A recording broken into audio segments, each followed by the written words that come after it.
Hello.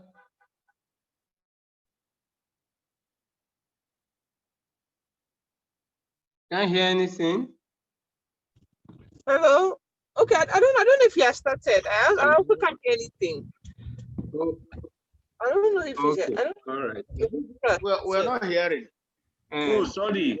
I think it was muted. Okay. I didn't know. My network went off. Sorry, and it was muted. Sorry. Okay. Okay. Yes, let me start. Let me just start again. Okay. Yeah. Okay. Yeah. Thank you for calling me back. Okay. Thank you, sir. Yeah. So what I first discussed was that we'll be looking at understanding statistics beyond basic concepts.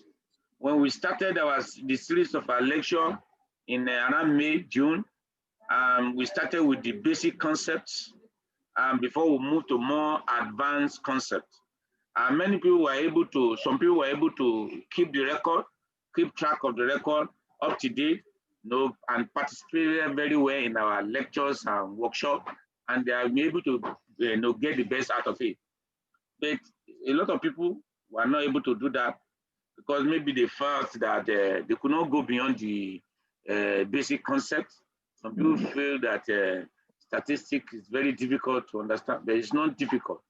And as I've said, it's a branch of mathematics, and but those who develop statistics over the years, were biologists like you. You are biologists. As doctors, you are biologists and social scientists. And these are the people that actually need the statistic more. So they actually, people like Fisher, Pearson, Gartin, all these people were biologists, and they really contributed to the development of statistics. I said that one of the lectures, the earlier lecture we gave on the logic of scientific reasoning, I discussed that biologists and social sciences contributed much to advancement of statistics. And statistics is the technology of scientific method. And the knowledge is bimodal, just like Hodgkin lymphoma. And the reason is very simple. The people, there are two groups of people as far as statistics concerned, people that understand it very well, and the other people, they find it difficult to understand.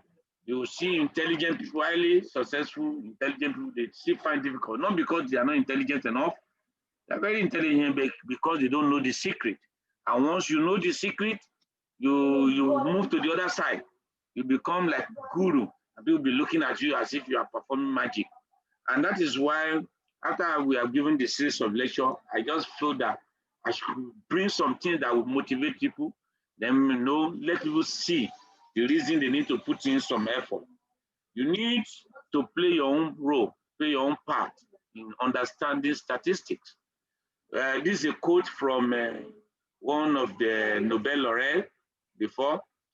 Say, learning results from what the student does and thinks, and only from what the student does and thinks. The teacher can advance learning only by influencing what the student does to learn. You see, as a facilitator, I want to do a lot to influence how you acquire your knowledge, because you have to play your own part. And when you play your own part very well, you see it's very, very simple. And that is why in leverage statistics, lecture and workshop, we follow some guiding principles.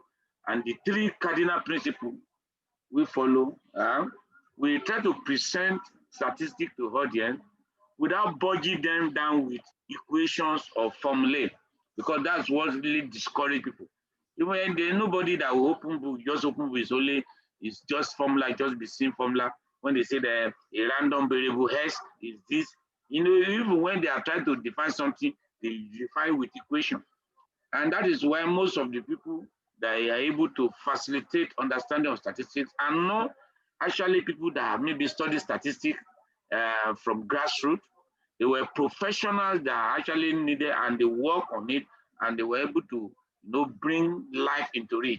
Unlike the people that maybe they are used to number, they were mathematicians from the scratch, and my statistician, so to speak. They just speak in figure. They speak in equation. But the statistic is becoming is no more a domain of anybody again. It's like management. Management started with engineering field when Henry Fayol and Taylor, and they were trying to use scientific management principle to run their industry. And now some business work domesticated it for so long that people think management is for business or business administration or public administration. But management is very valid in all the field. It's the same thing with statistics, because statistics and management are two faces of the same coin, which is evidence-based decision. Statistics provide the evidence while management makes the decision. So statistics is becoming global. It's only a global subject, irrespective of your field.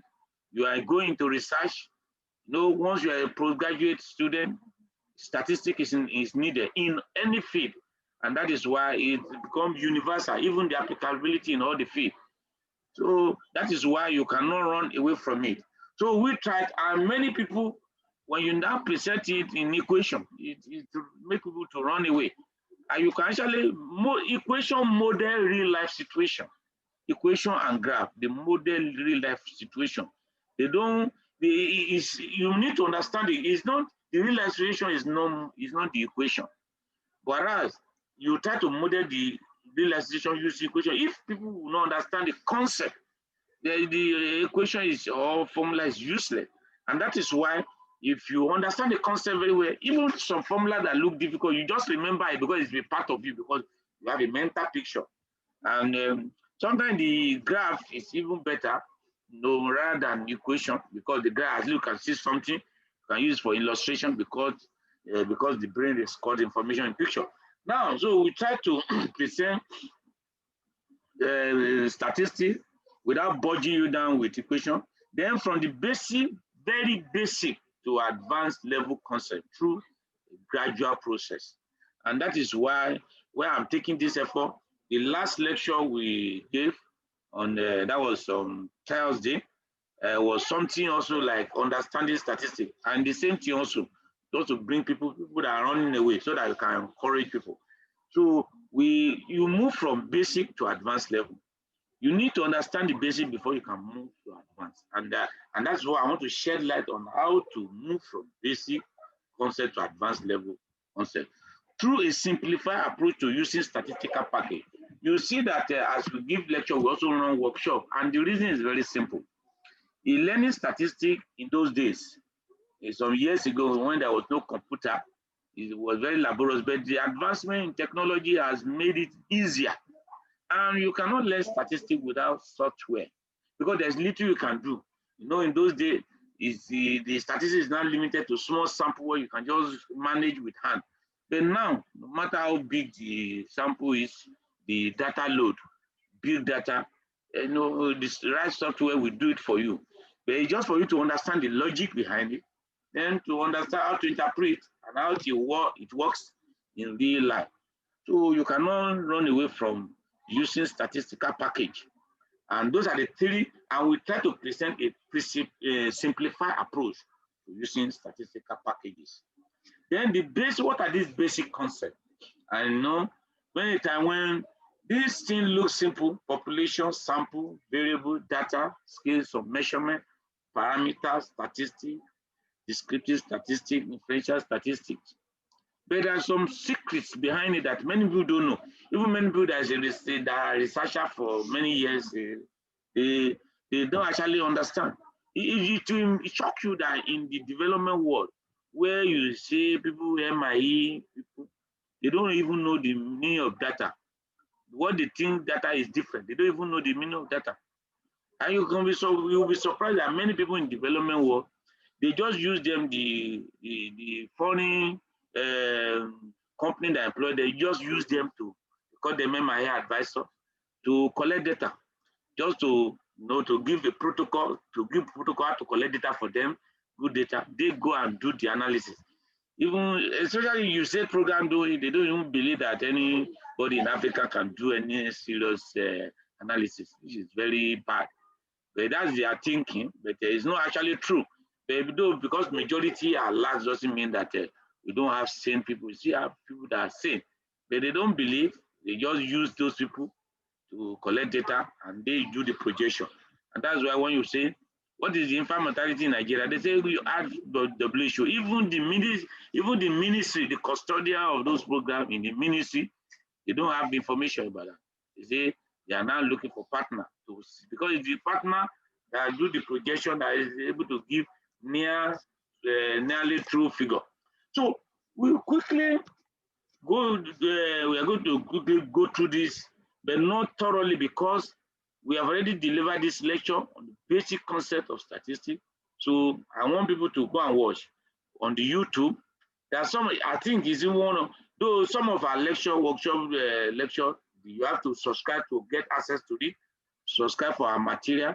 But there are some we are released, make public on the YouTube. Even that one is public, the basic concept. You type, just type $0 YouTube. You see, we take you to those, even under Google, it will take you to some of you'll be able to see some available video. And this one, basic concept, is one of them. So we have demystified them.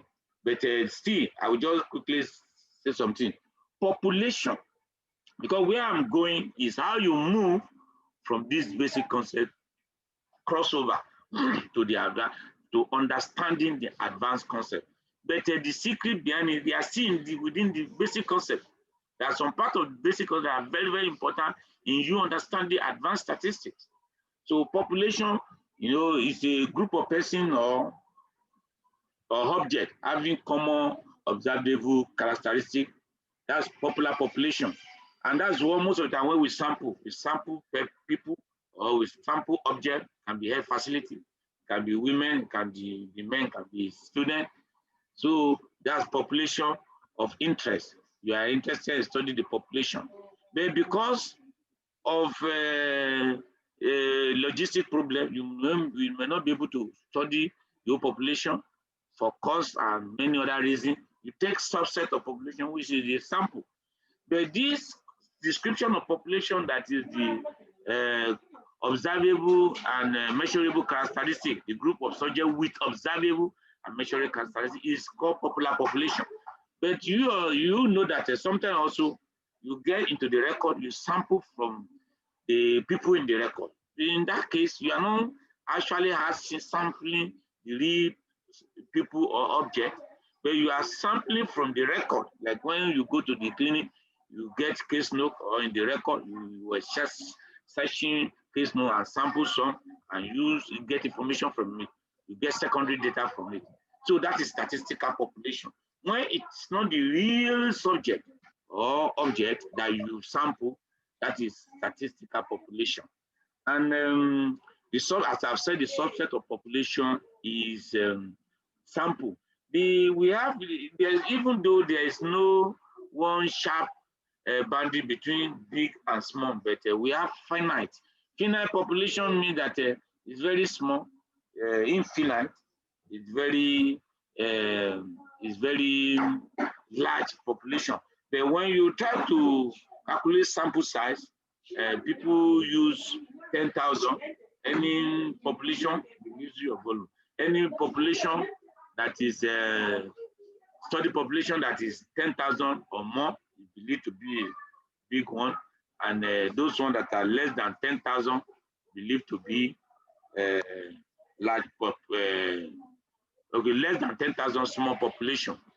So that's just the description between small and big population. Why is this non change? Is it because of the annotation? Okay. Yes. So I think I talk about the size of the population.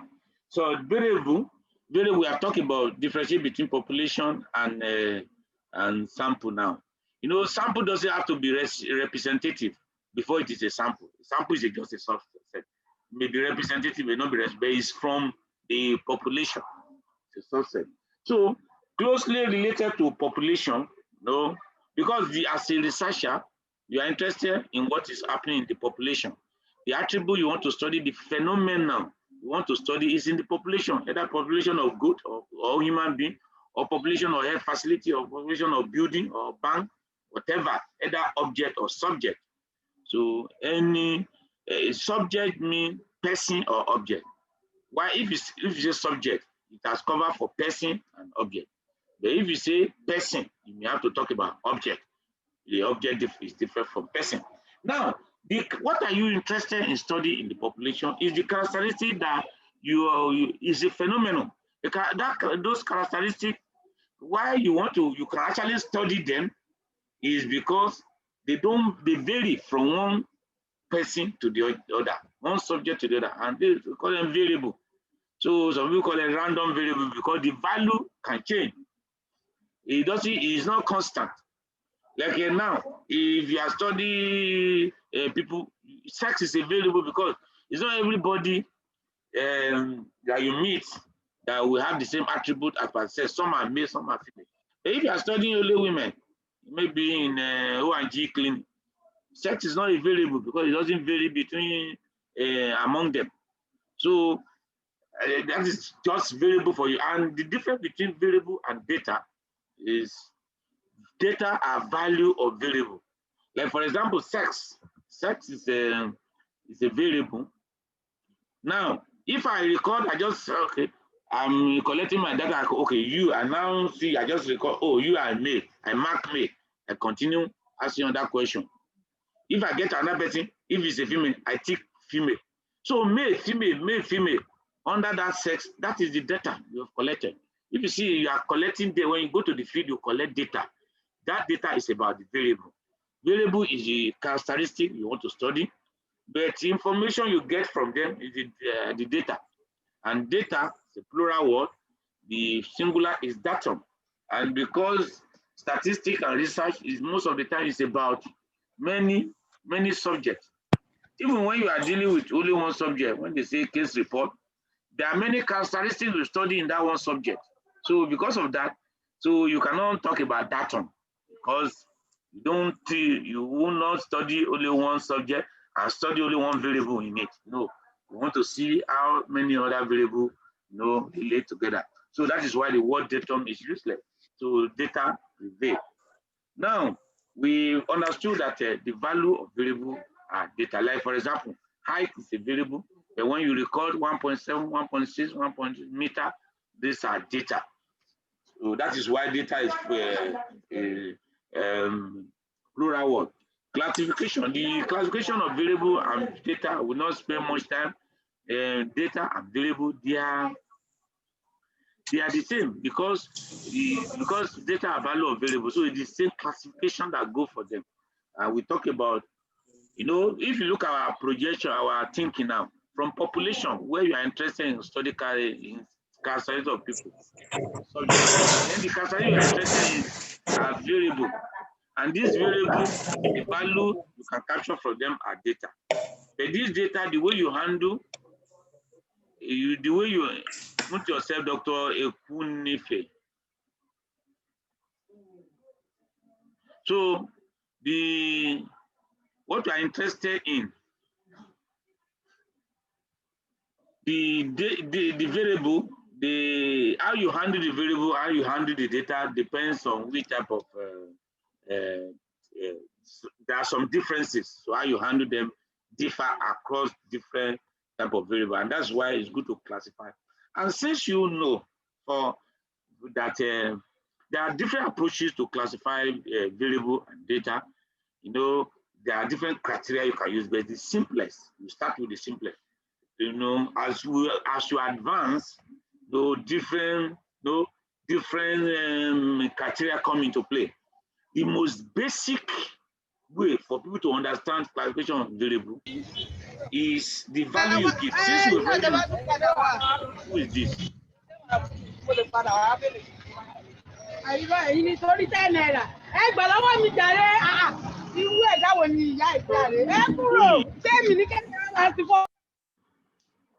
This guy just phone. So that one will just disturb it. So now, since we know that variable, they are characteristic with that have the value vary from one subject to the other. So how do you allocate value? Because it's the value you capture as data. So how do you allocate the value? So those variables that you can easily give number, they are numerical or quantitative. While those, I think the word numerical is better, because sometimes when you say quantitative, people will be thinking of quantitative and qualitative research. So that classification is different. Quantitative variable, quantitative research, they are different. So that if you say numerical, okay, maybe make it to be clear, but it's the same thing, quantitative variable or numerical. Any variable you can give value, can give numerical value. While the one that you cannot give, they are categorical. And the reason is very simple, they are quality. They call them qualitative, like color, skin color. It's just a quality. Yeah, or the sex of a child. You cannot have a child and what did they say? Say two. No, there's nothing like two. It's a quality, either male or female. And because when you do the quality, it categorizes them into different groups. That's why I call it categorical variable. That's the most simple way to classify variable. I think I will not dwell much because we on that. And we also talk about under it, you have nominal, ordinal, for categorical. Then we have discrete and continuous for quantity and numerical. Then there's an alternative way that makes more sense. Since this first classification is easier to conceptualize. It's easier to conceptualize. You know that for categorical now, nominal, when you have different categories, no order, it's just male and female. There's nothing like say male and female is higher than female, no. But ordinal, there are different categories, but there is order. And before you can have order, you might have about more than 2 categories. So it has to be at least 3, like social economic status, upper, middle, lower. It's an ordinal variable. Our profession, professor, consultant, senior registrar, house officer, medical student. The nurses also, the military, they have category. So there are socioeconomic indices. Most of them they are ordinal. So you see that in the special form of nominal, that is there are only 2 categories, say by binomial or you can call it different name, binary or dichotomous. While for the quantitative, the one you can quantify, some are whole numbers, entire, like number of children, number of this, number of this. There's no decimal. Those are discrete. While continuous are the one that may have decimal, like blood sugar, even age. Even though most of that we round it up, it is continuous. Now, the alternative way of quantifying make more statistical sense. When you are trying to present your the distribution, I will talk about distribution later. We try to present distribution, or even run analysis with run your data. You see that this alternative calculation make more sense. Even though the other one is easier to understand. So it's good to understand with that one. Then now think of it how it relates to this one. Alternative classification, you can just say discrete continuous, because those nominal and ordinal, they form of discrete also. So they are discrete, mean that if you look at it, the discrete we described earlier, we say that there is no continuous, there's no decimal there. If there's no decimal, that shows that in between two values you can have manageable number. Discrete, the meaning of it is that there is delineation. There is the delineation. That's the meaning of the discrete there. So if you have a scale of 1 to 5 or number of children, you cannot say 2.5. So you have limited number in between two values. Between 1 and 5, you have 1, 2, 3, 4, 5. That's all. You cannot have more than that. But if it is blood sugar now, between 60 and 61, you have 60.009, 60.007, 60.012, infinite value within two value for continuous variable. So those ordinal nominal, they are discrete in the sense that you can easily categorize them into categories. It's only that this one we call numerical here is a form of discrete numerical, the one that number of children. So whichever way, it share that one with continuum. Both of them are quantitative as far they have number. That's numerical and continuum. But here, still, if you remove discrete, the discrete will also share something with nominal and ordinal because they have limited category. That's just the understanding. The scale of measurement, I will not talk about, I want you to go and watch it. The scale of measurement, the description of the scale is what led to this ordinal and nominal. It was Stephen Stanley in 1945 that first described this scale of measurement before they now use it to classify variable. Now, these are still part of the scale of measurement because I don't want to talk much about that. Then we talk about parameter and statistics. So all those things, go and watch that video, you see all the information that they will really break it down. Parameter and statistics, you as you are studying population. What you are interested in as a researcher is what is happening in the population.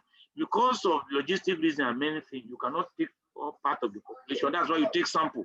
So what you now achieve with the sample has its counterpart in the population. For example, now, if you, by the time you measure people's blood sugar, you are likely to say, how do you summarize? You say, oh, let me just calculate the mean blood sugar, just to represent, that's the summary of the blood sugar you have just done. So it's from the sample. That is statistic. But if, let's say, it's possible for you to get all the population you want to study, you get their blood sugar, calculate the mean. That would be the parameter. That would be the average blood sugar in the population. But what you have is the average blood sugar in the sample. So the average, the way you summarize your sample, either you use mean, or if it's categorical variable, use proportion. What is the proportion that have blood sugar above this? What proportion is diabetic? Or what is the proportion that are female? Or whichever, anything that's categorical that you express as percentage is a summary also. Either mean, standard deviation, any way you summarize, either for quantitative or categorical. Once you do it for a sample, what you have just gotten is statistic. Statistic without S. It only carry S if it is plural form, that is more than one. It's different from the statistic with S, that is the subject. The subject itself has S. Here, this statistic, the summary, that the mean in your sample, the proportion in your sample, the standard deviation of your sample, even sensitivity you did, specificity, think of anything that is standard error, whatever you get, standard deviation, whatever you calculate, with your sample, they are statistics.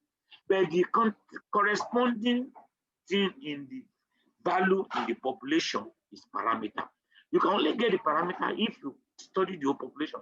In as much as you don't study, you didn't study the whole population, you don't have access to the parameter. It's only the statistic you have access to.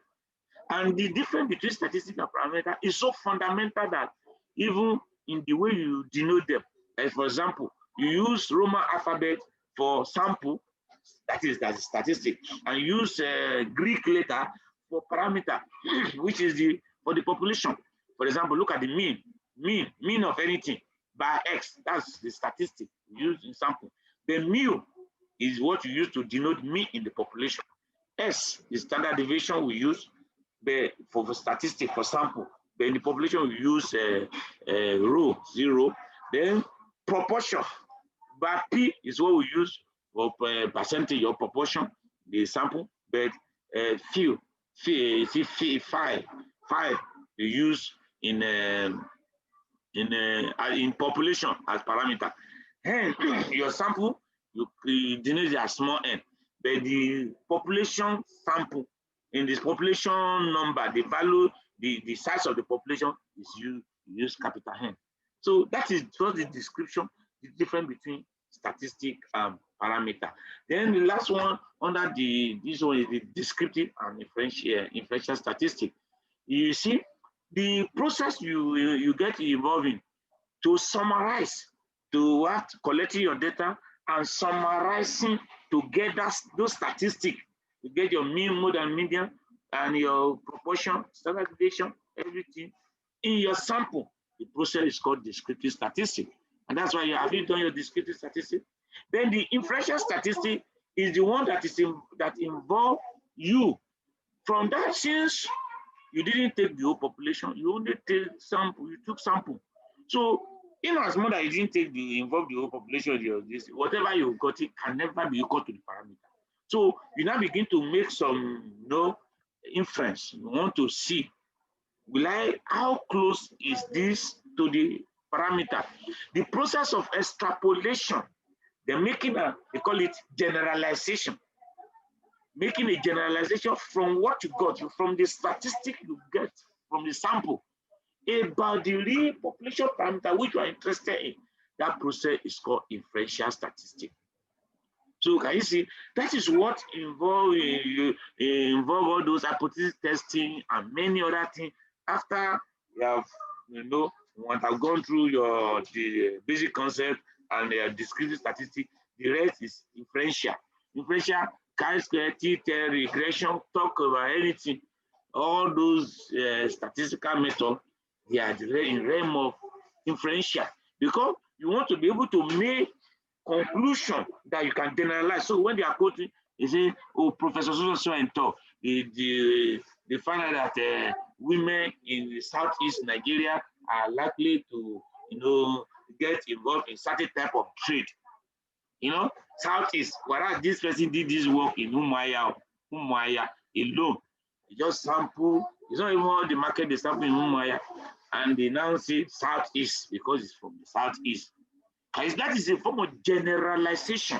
So it's the inferential statistics that make you to be able to generalize that from the sample to the population. So, and for you to be able to generalize very well, to move from descriptive to inferential statistics, probability is very, very important. And that makes probability to be very, very important.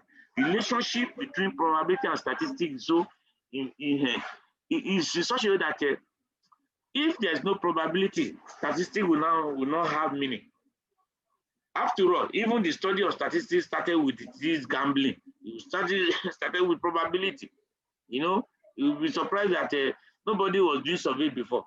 If people go to Monte Carlo, where they are doing casino, that's where people just go and collect, because people make trial. A lot of people go there and they make trial. So the data, we have load of data. That's where statisticians were going to collect data, to study statistics in those days. So probability is also important. Now, if you have questions, you can start chatting your questions so that we look at it. Because this what we are discussing, we will finish it on Thursday because there are a lot of I'll discuss some things before we stop. So when we stop, we attend to your question. Going beyond the basic concept. So I just quickly just glance through the basic, some of those basic concepts. I didn't explain them into detail, but in our formal lecture, we have the video there. You can go and watch. However, you can ask your question if you want to ask. Now, how do you go beyond?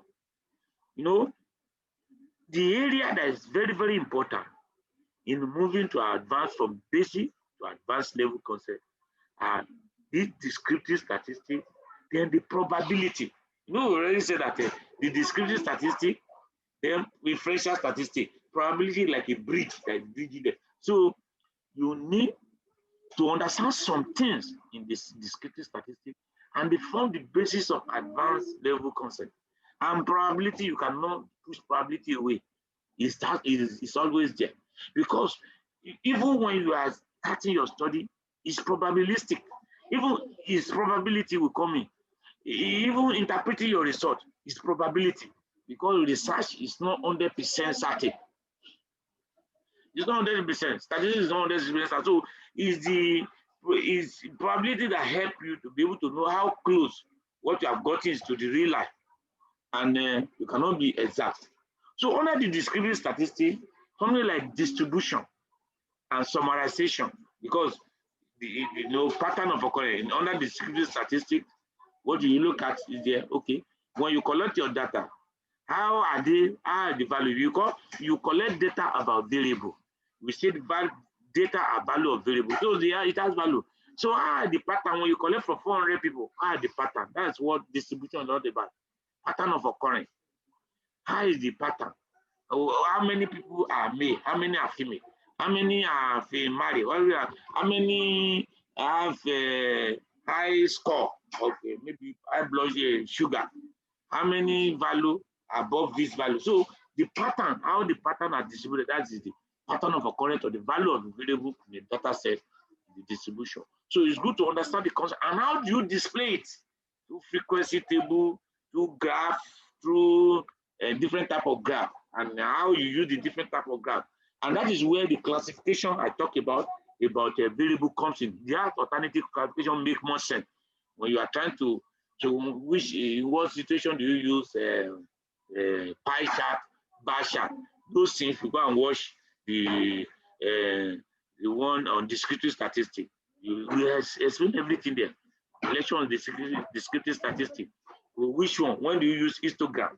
So those things you need to understand that they are not it's very, very, very important, because if you come down, at least when you have a mental picture of what distribution is, when you come to probability and probability distribution, you discover that it's the same thing. It's actually the same thing. This when we just talk about distribution, it's just for you to understand there is actually probability distribution. Now, summarization, because eventually what we do is to summarize and say, oh, we calculate the mean, mode, median, or percentage, or the ratio, or whatever we calculate. We summarize because we have large of data, about 600 people. We want to come with some figure that we just summarize, give you picture about what you have done. That's summarization. For categorical variable data, which we have raised, those ones that they don't have numerical value. So how do you summarize them? By using ratio.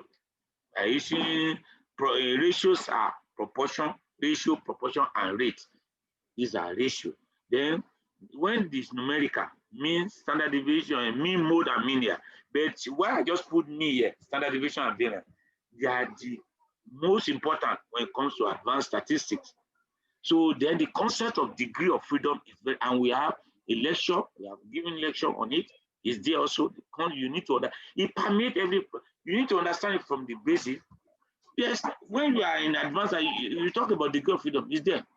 So you need to understand the concept. So probability and probability distribution. Then I think we have not talked much about understanding the concept of this. I think I've thought, as I've said, a pattern of observed in the collection of value for a variable. There are 4 types. The real value, if the real, just for example now, if you have you take sample of maybe 50 people, and you measure their, you talk about their sex. You say how many are male, how many are female. Let's say 30 are female, 20 are male out of the 50 people. So you can say, oh, we have 30 male, 50 female, 30 female, 50 male. That's the frequency. That is, how many times do you have male? How many times do you have female out of the 50? That is the frequency distribution. But it doesn't make sense. It's not good for standardization, because another person can do similar work, use 200 people. How do I compare my own? Me, I found that 30 female, 20 male. Another person, of course, do the same work. We have his number of male and female. How do we compare? So just give it the number, which is frequency distribution, does not make sense. Okay, intelligent people now say, okay, why can't we express it as percentage of total? That is, you put the value over total and express as percentage. So that if you say out of 100, how many if you put it, let's say all of them are 100, how many? So if you do that now, we now say 60% female, 40% male. That is relative frequency. That is why you have standardized. So that is why it is easy when you do a study. You can easily we can say, oh, Professor so I thought find out that 80% have this attribute, and your own is 78. They are very close. If you have not, the professor's sample size may be 400 and your own is 250. And you see, if you are using the real value rather than relative percentage, how do you compare? So that is why for standardization is relative frequency. But sometimes when you are arranging ascending order, and you can be adding the percentage together to call it adding the frequency together, or the relative frequency, the percentage, any of them. So that will call cumulative. So it's easy to use for something like how many at least, at most, be able to lump it together, at least greater than or equal to this. You know, if you are talking of parity now, how many have a parity from 2 and above, or from 3 below? So if you do the cumulative, it gives you, allow you to do that. So this is okay. This is an example, the parity we use for it here. So we talk about displaying frequency distribution. We talk about tabular, the pattern of occurrence. We just talk about how do you show it when you do. How do you present it? So you can present in the table. You can do it in the graph. So use table, frequency table, graphical method. So the graphical method depends on type of variable involved. Pie chart, bar chart for discrete variable, while histogram, stem and leaf, box and whisker, frequency polygon, cumulative frequency polygon, OGAI, all are for continuous data. So now, when that's displaying, how do you summarize? You summarize categorical by using ratio. You summarize, that's categorical now. So it's very simple. Because the categorical is not numerical value, you can only count. You can only count. When you count, okay, we are talking of how many, okay, how many are female, as I said. We have 50 people, female. It is not numerical, you can only say, okay, this female, you now count them. It's count, that's what they call it frequency. You count. Then you now say, okay, how do we talk about calculate 60% for female? 30 out of, that is divided by 50 times 100. So when you are dividing two things of the same unit, it's called ratio. What you get is ratio. That's why we call all them ratio. Even the percentage, proportion, rate, ratio, all of them are ratio.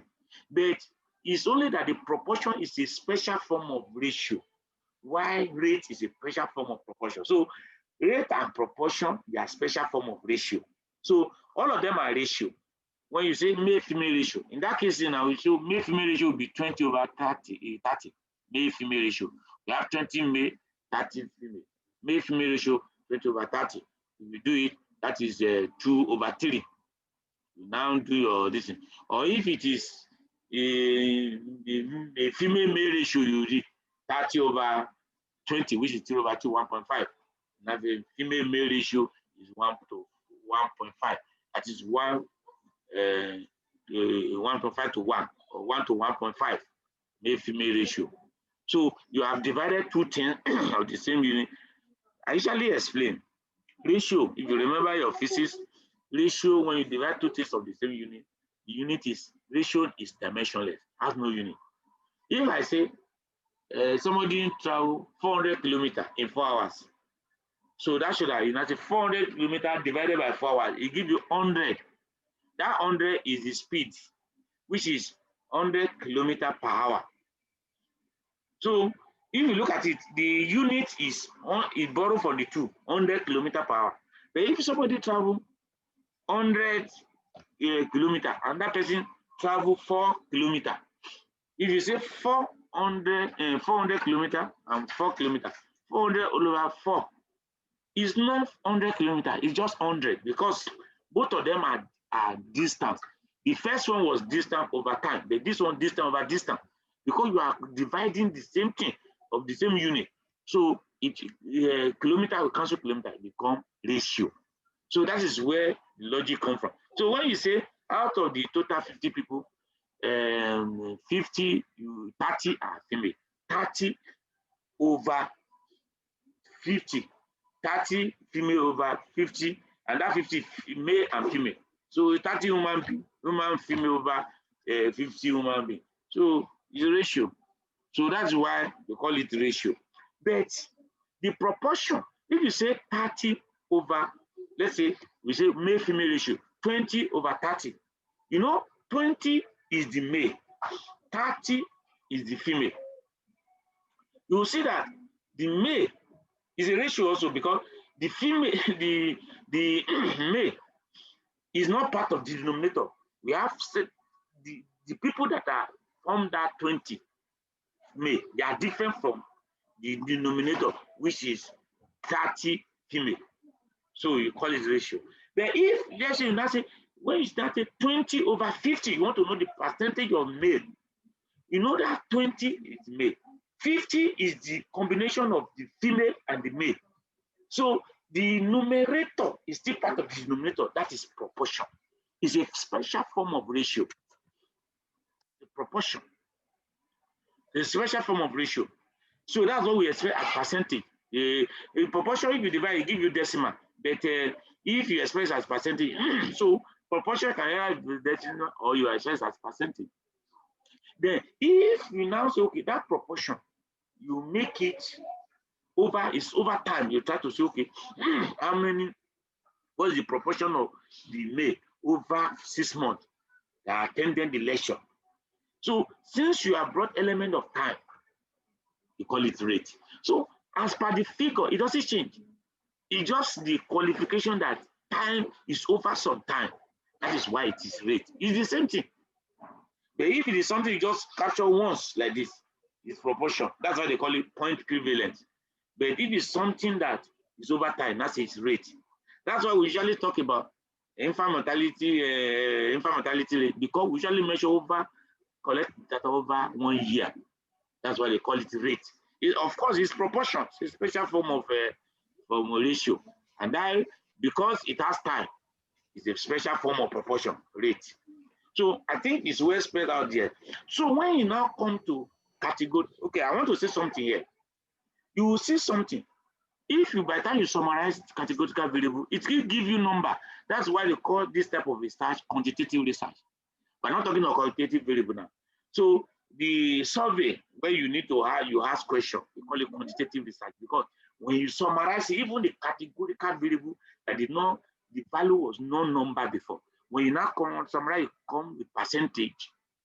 If it is the one that has a number, you come with mean, standard deviation. If it's the one that don't have, you come with percentage. Whether you record mean or percentage, both of them are figure. And that is why they call that research quantitative research, because at the end of the day, your output is in number. But people that do focus group discussion, do also an in-depth interview, when they want to see summarize, they still summarize in word, the word they started with. That's why it's qualitative research. Can you see now? So quantitative research, qualitative research, the classification is different from quantitative variable, qualitative variable. So in quantitative research, you're going to have qualitative variable and quantitative variable. They're just the way when you are capturing your data, some have the value are number, some the value are non-number. I think that clarification is okay. And then when it comes to quantitative something, so it's a little bit, it's not straightforward because, you know, in the other one, categorical variable, you usually have limited category, like now, sex is 2.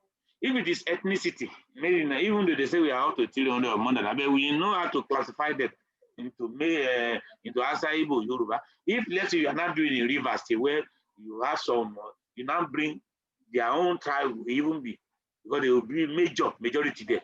You now say, okay, is it Yoruba and this mention of those Ishekiri or whatever, the major part. At the end of the day, others will see the other. You see a manageable category. Is the occupational something category you are talking of? Is the ethnicity? Is the, what do you call it, marital status? There are limited categories for, is the department, different department, medicine, O&G, they are limited. But when it comes to quantitative variable, you will see that if you have 400 people, you may learn them having 400 different values. Is some of them that maybe considered, you have a list. So you can't be talking of categorizing unless you range it. So in that way, so people now come with some intelligence. Okay, what is the value? How do we have a value that will represent? So people now think of, okay, can we add everything together and divide by the total number to get us in mean? Okay, can we have the one that appear most, even though there are different values, but there are some value that are recall more, just like hard dot now, when you're talking of weight, you'll be seeing something like 70, 72, 70, around that 70. You may see a lot of people that have 70, 70. So that is mode. Then if you are arranging in ascending or descending on that, which if there are 400, which one is in the value? In the middle, it will be number 200 and 201. If it is even number, one will be in the middle. So that is the logic. So after you think about, you call them those three, measure central tendency as well. That's one value that can represent all. Then, even though we have chosen value that are represent, we know that we have various values. How far are they from the middle? That's why we now talk about how widespread are they around the middle. And that's why the intelligent people came with okay, range is the biggest minus smallest, mean, deviation, variance, standard deviation, coefficient of variation, all those things. Now, we'll talk about what I just want to, I think because the time is going now, I will explain this slide, we stop. But on Thursday, I will dwell much on this measure of center because that is where the real issue is. Something that can help you in advanced statistics. And I want you to have a clue or a glance at it.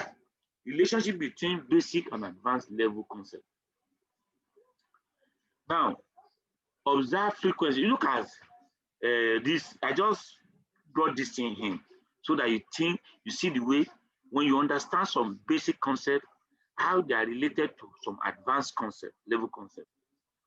Look at the first one. When we say observe frequency, we talk about frequency now. When you are talking of a categorical variable, okay, how many are there? So there is something they call expected frequency. The expected frequency is what they also call hypothesized or expected value. Call it expected or hypothesized value. And when you say hypothesized value, that is the value when no hypothesis is true. So we talk much about this under hypothesis testing, under introduction to inferential statistics and an assumption around hypothesis test. There's the video of that, you can go and watch it as assumption. That also is free on here, you can get it. So observe frequency, expected frequency, the logic behind is what guides some hypothesis test, like a chi-square. Now, come to, if you divide the observed by, just like what we said the other time, observed frequency, you get ratio. Already the ratio is that, when you say ratio, you are dividing two things. Number of male over number of female. number of smoker over non-smoker. So that's where you get something like proportion and rate, odd ratio, relative frequency, hazard ratio. You are divided to hazard among this and hazard among the other group. That gives you hazard ratio. So now that's for categorical. When you come to the quantitative aspect, you see that the observed value, individual value, is represented as X, and you can calculate the mean. From it, you calculate the mean by adding and divide by the number. That mean also is an expected value or a precise value. So when in the class for what do I call it, for regression, you appreciate this. The people that were in regression class, how mean is a crude model. Now, sorry, the observed value, the mean is an hypothesized value. Then observed value, which is the mean, minus, which is the X, minus the mean, it gives you deviation from the mean. Is this, if you square that deviation, look at it too, you have your data set, you calculate the mean. So you now, okay, you have calculated the mean. You now remove mean from each value. It gives you deviation for each value.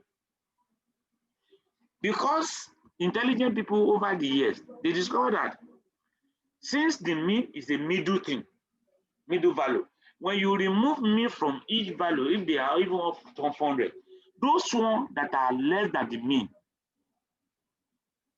when you remove mean from it, it gives you negative value. Those ones that are more than the mean, it gives you positive value.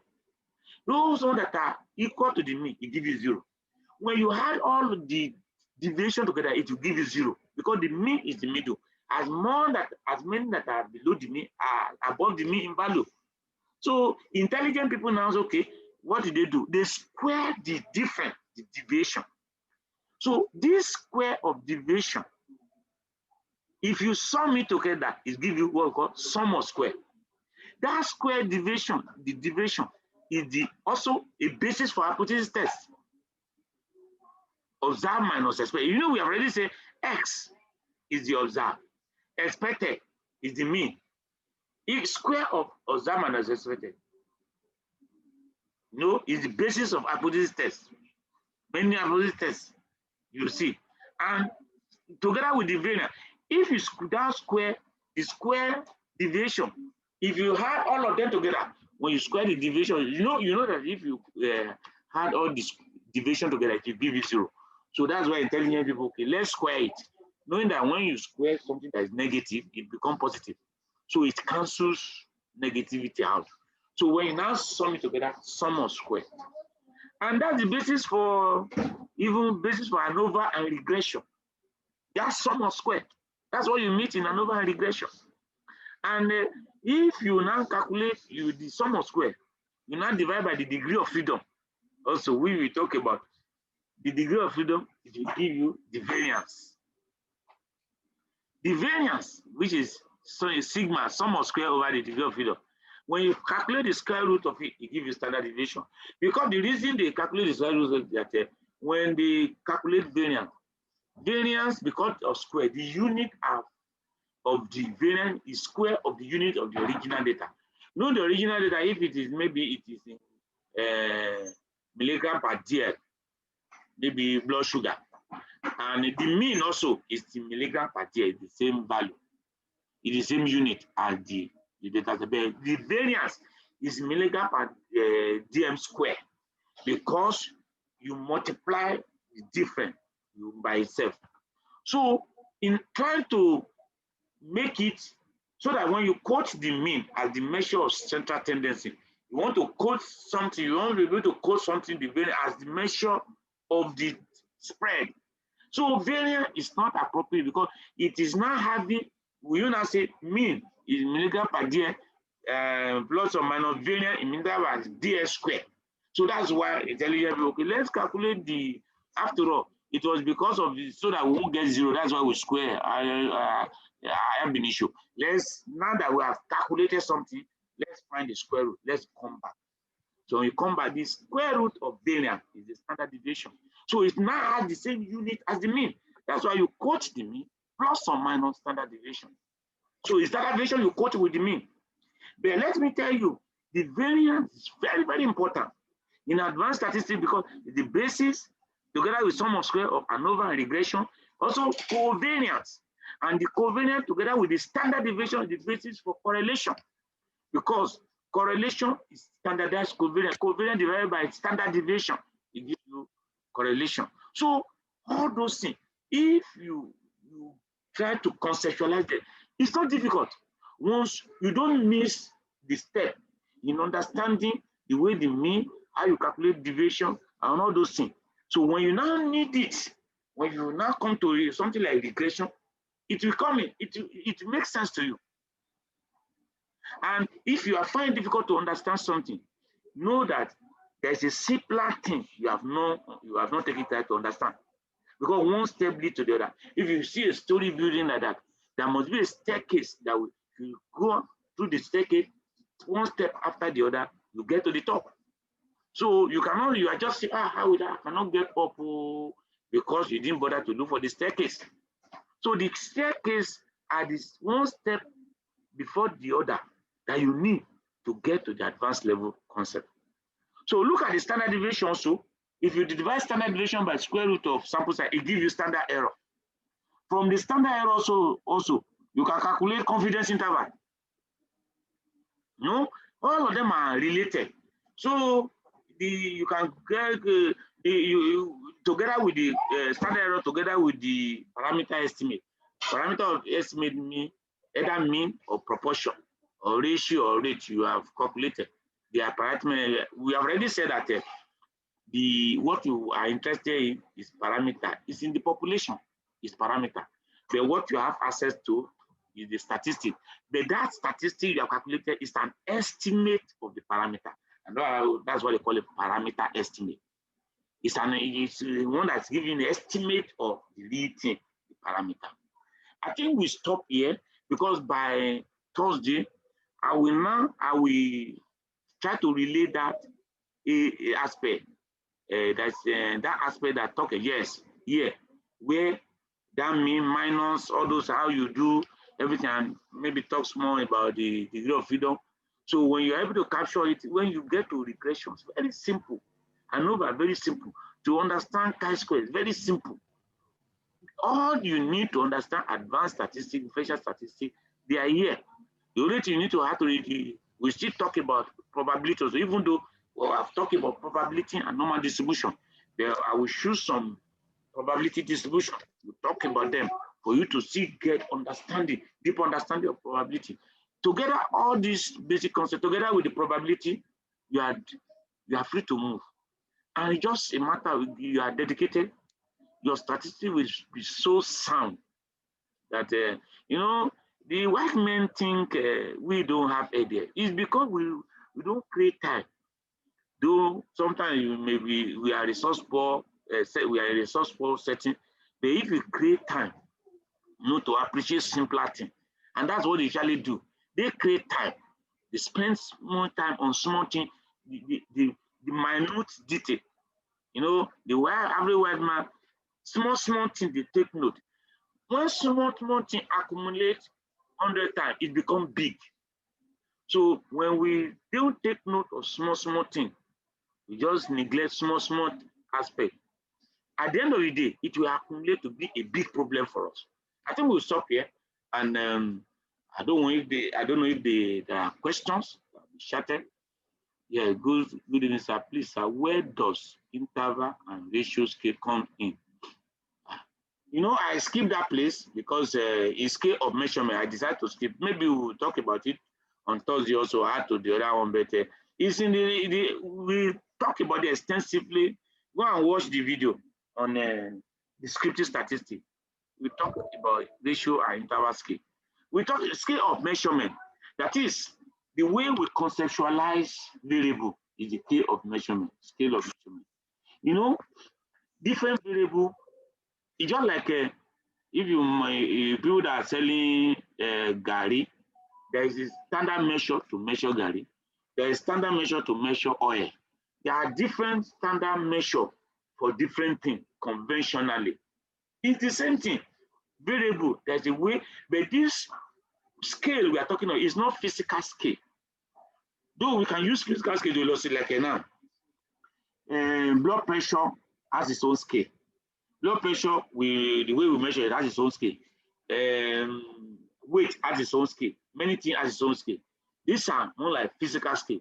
But this one, this statistical scale now, is how you appreciate, it's a conceptual scale, how you conceptualize variable. And the man described it some years ago and divided into 4 from the most basic to advanced. The most basic one, you start with categorical variable. You just see variable, you categorize them into category like male and female. It's just different categories, 2 categories. There's nothing measurement about it, apart from male and female. If I decide to say male 1, female 2, it's coding. So, and that's what people do, that's coding. But now I've done in my workshop now, if I ask a male to code sex now, he will say male 1, female 2. If it's a woman, you say you should code, he will say female 1, male 2. So that is the battle I've been facing. But the issue is that the male is neither 1 nor female 2, or a female is neither 1 nor male 2. It's just coding. So sex, ethnicity, geopolitical zone in Nigeria, marital status, they are nominal in the sense that the scale to appreciate them, they are nominal, because you just know that there are 6 geopolitical zones. There you cannot, if you arrange it in an order, it may be maybe alphabetical order for ease.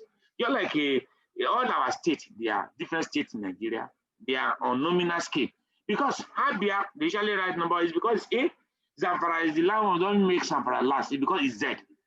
That's just alphabetical, but all of them are on the same scale. They are just different states. That's all. That's meaning of nominal. But there are some variable that they are different categories like that, but they are, some are more equal than the other, like military now. We have different category of the rank: Major General, Brigadier General, Colonel, Captain, all those Major, Captain. Now we know that Major General is higher than Brigadier General. Brigadier General is higher than Colonel. Colonel is higher than Major. So the issue here is that different categories, but there's element of more than or less than. The same thing in medicine now. Prof, consultant, senior registrar, medical, house officer, medical student. The same thing in nursing, you have principal nursing, matron, freedom nursing officer. It's the same thing in many professions. So there's grading. Like even socioeconomic status, upper, middle, lower. They are different categories, but there's element of that is ordinal. That's it. So when you now, how much more than, we don't know, how much more? The ordinal, in the ordinal, how much more? How the gap between major and colonel? Is it the same thing, the gap between colonel and brigadier general? We don't know. When you use Likert scale is on the ordinal. When you say strongly agree, neutral, disagree, strongly disagree. The gap between them, when you are asking the question, somebody may say is agree, he agree on something. Another person disagree. In their mind, the distance, the issue they have, the way they perceive that thing, between strongly agree and agree, you cannot actually standardize, you don't know. Maybe it's the same. The distance between strongly agree and the distance between agree and neutral. Are they the same? We don't know. Because it's just a Likert scale. It's an ordinal scale. The element of more than and less than is there, but how much more? We don't know. How much less? We don't know. So when you now have a scale that has numerical value, you know, the interval scale, the only one that is under that interval scale, because every other scale that has numerical value, they are ratio, apart from centigrade and Fahrenheit scale. I explain, I will not go into that now. So interval scale, that you can know that if the temperature is 36 and the temperature is 38, you know that 2 units more than 36, that is 38. If it is 37, 1 unit more than 36, that is 37. So you can, how much more than you know it? There's no, for centigrade and Fahrenheit scale, there's no true zero origin.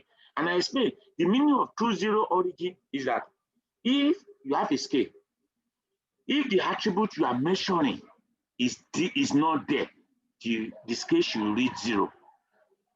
If you now put something there, an attribute there, in no case should the scale read 0. Can you see that? A scale that will choose 0 origin, if the attribute is not there, it will read 0. If you put an attribute there, it should never read 0 for any reason. But the temperature Fahrenheit at centigrade is not like that. When you say ice freeze at 0 degree, it doesn't mean that they still measure below 0. They say minus something. So there's still temperature below 0. So when it reads 0, it doesn't mean there's no temperature. So it doesn't have true 0 origin. And when there is no temperature, that scale does not read 0. It reads minus the centigrade scale. When there's no temperature again, it reads minus 271. Yes, no, minus 271. That's what it will read. So I think go and watch the video. So ratio scale is the one that has true 0 origin. Now, so another question: in displaying descriptive statistics in a table, is it okay to use the word frequency or simply write small n? Yes, now if you can use frequency. The n just mean n it actually mean your sample size.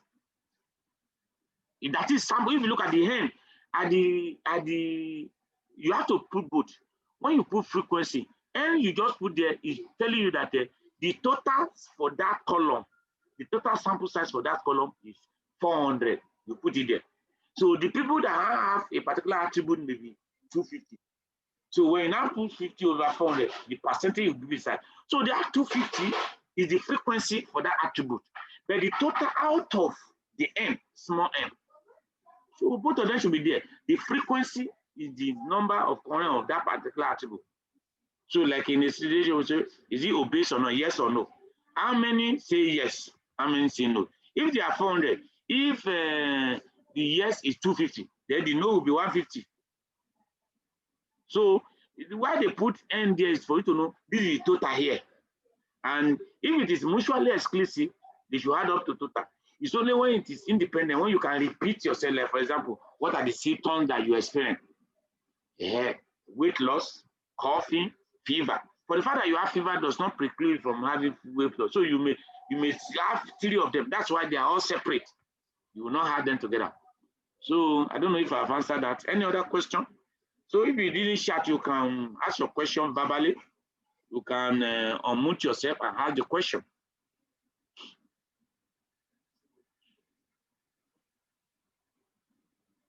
So no question? So it's very straightforward. That's good. But I want to, because I want a situation where people begin to, the orientation towards statistic change. So, and to be sincere with you, if you don't, the statistic is just about doing. If you don't use it, you forget. You just have to, update yourself and do. And the more you do, the more you understand. Any question, any other question? Okay, if there's no question, let me pause the recording.